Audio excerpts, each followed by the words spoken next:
djihadistes, les islamistes qui tiennent la ville du Tombouctou depuis le mois d'avril dernier, ont commencé à détruire les mausolées, les cimetières musulmans traditionnels de la ville.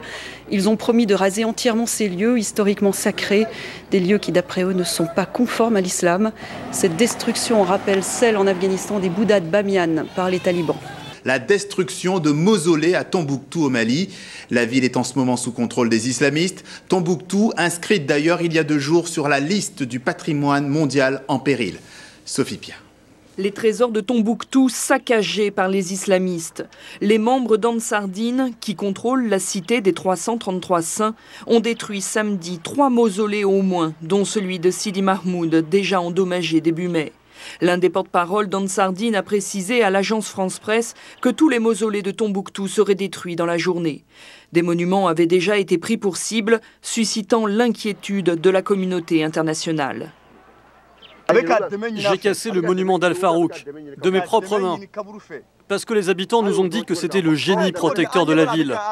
Je l'ai cassé pour leur prouver qu'il ne signifie rien, que seul Dieu peut nous protéger.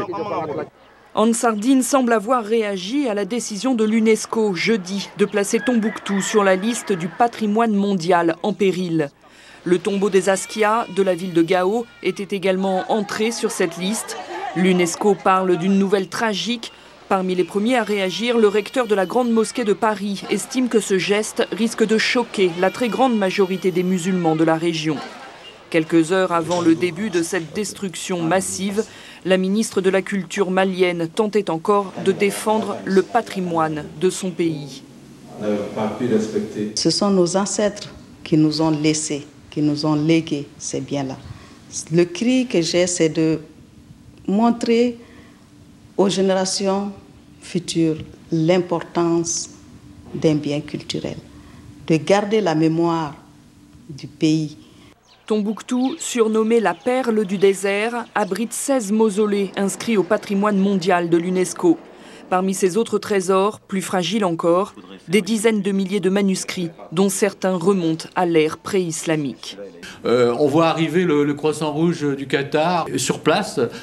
C'est quand même une chronologie assez étonnante, n'est-ce pas? Ben oui, parce que le Qatar, ce qu'on ne dit pas assez souvent, est un des financiers de ces groupes-là.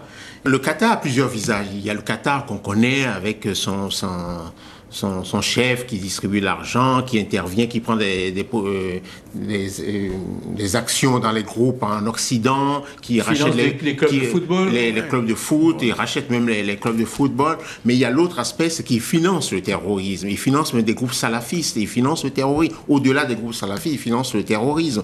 Et ça, c'est méconnu. L'argent du Qatar sert à faire peut-être de bonnes choses, entre guillemets, mais ça sert également à détruire des États, et c'est le cas au Mali. Vous êtes également dans cette vision, Akram? C'est un avis très personnel. Moi, quand on parle du Qatar, je ne peux pas ne pas penser à l'allié du Qatar, que sont les États-Unis. Le Qatar ne fait rien et ne fera rien sans l'aval de son grand protecteur et de son grand allié, qui sont les États-Unis. On peut dire la même chose de l'Arabie Saoudite. Exactement.